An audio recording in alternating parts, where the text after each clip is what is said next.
Let's go back to history. Actually, it was about 50 years ago.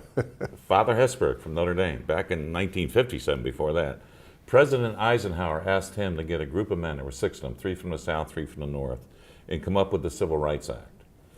And in 1964, LBJ got it passed, and that's 50 years ago.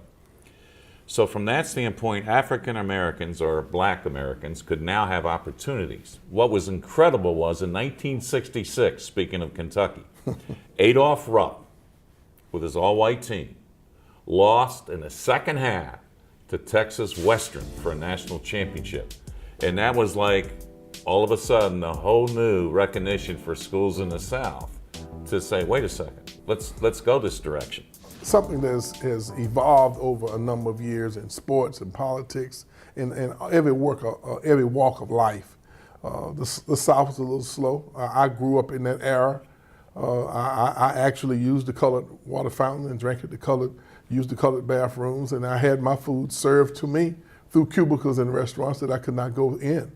But that was a time of learning. Fortunate for me, I had a father who was not a bitter person. He trained us to work and earn our way. And so sometimes in those situations it was extremely difficult, but it was a time of growing and learning and developing. And sometimes you look back at it, you have some fond memories, but you have some challenging memories of things that could work on you both ways. I tried to use it to motivate me. Let's go back to 2008.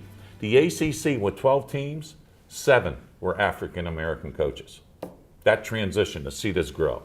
There's no doubt that we've made progress. We still have a lot of work more to go. There's no doubt about that in football, basketball, but in all works of life. I mean, that's just the way we've evolved in America.